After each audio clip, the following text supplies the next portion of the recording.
think early on, it's like you get there, you kind of want to exceed expectations, and right when you got there, it was like you hadn't thrown in a little bit, like you took some time off, you got out there. Velo was a little bit down. They kind of wanted to, mess with your arm action a little bit. So yeah, I know that was like a frustrating, just because it's like, just let the guy go. Like he has a pretty good idea of what he's doing. I remember they had like a pretty big hard on about getting your arm inside 90. Yeah, getting the arm inside 90. This guy's never had an arm injury ever, and this is just how it is. Yeah. And I remember when you originally went out there, it was frustrating from the start, just because like you weren't throwing as hard. Like, you didn't feel as good about it, and talk about that a little bit. Yeah, I would say no disrespect to the Twins here, but like no, when I did get there, I did feel like they were fucking with everything. Like I mean, and like, but like I heard that like once you get into pro ball as a young high school guy, they want to put their stamp on you. They want to make sure that you fit their mold necessarily, and they want you to hit all the check marks. Well, every coach in pro ball in the minor leagues, like they're not aspiring to be a low A pitching coach. They want to put their stamp on you and say, look, I helped this guy so they can move up. Exactly.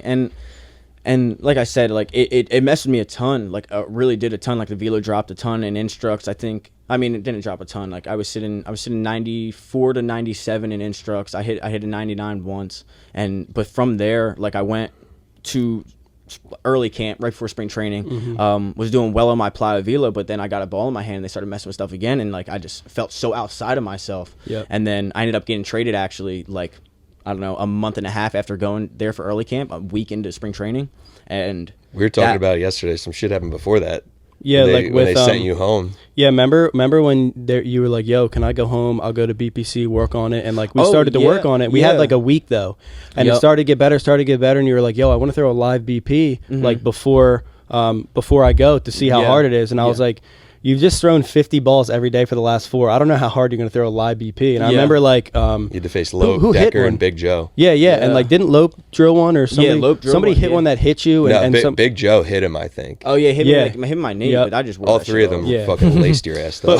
But they hit a couple barrels, and I remember being like, damn, like I don't know what happened to it. Like where did it all go? Because even the velo was down then. I remember when I was doing that, I was like 93, 95. Like it was low. Like it was really low for me. So I think that kind of early on helped me deal with the adversity that I started to deal with, because the velo did start to drop. And I think, like I said, no disrespect to the Twins, but like when they started tweaking with stuff and messing with stuff, like I feel like it kind of all stemmed from that. But then I got traded over to the Reds. My first full season, the velo was a little down. But then I got back in with you guys for All-Star break, and then my first outing back after All-Star break, it was 98, which I hadn't been above 96. Yeah, that was the first time like during the season that you've been that high.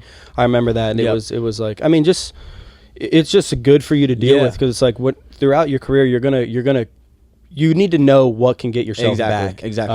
And that's the biggest always going to thing. be the velo drop. Yep. It's always going to be up and down. It is going to happen. Yep. And for you, it's like as you throw, you start to get a little forward at foot strike. You start to get a little bit off the back leg. Yep. And like that's kind of your thing that happens. Yeah. So now knowing, hey, how do I manage it? How do I maintain? And like when you deal with your coaches, like you. Like their job is to help you, so like they don't always know. They're like, all right, let's try this, and like now you can have better conversations about, hey, this is what I normally do, this is what normally happens, like can you help me do this? Every time my velo starts to tick down, this is what's going on. Can you take some video, look at this for me? And that's why I absolutely love the Reds and their pitching. They obviously do everything with their pitching coordinators and staff and everyone, because since I've been there, they know how much I trust you guys and how much I trust especially you with everything with my pitching, and like they understand how good you are at what you do, so they let me do what I need to do with you. Like perfect example was like I said, my first season when I went home for All-Star break, they let me do what I wanted to do with you, and like I said, I came back, my velo was good.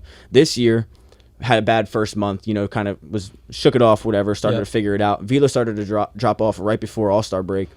And I came back, and my first outing back with you, I hit 100 or 99 again. And then throughout like the rest of the season, just from working on the things that we had talked on for the 2-3 days that I was home, I ended up in my last outing hit at 100 again. So like the velo stayed the entire year this year, and I think it's just their comfortability with letting guys know what works for them, and they know that you guys work with me so damn well, and like it is the best thing for me being around you guys and working with you guys. Well, at the end of the day, they want you to be the best. Exactly. So if whatever gets you there, they don't. And that's what the good orgs do. Like in the off seasons, like All-Star break, those kind of scenarios, like they can't help. So it's like as long as you're comfortable with where they're going and know they're going to do the right thing, like exactly. that's easy for them because they kind of are just reaping the benefits of you coming back better and just kind of not getting in the way. For sure.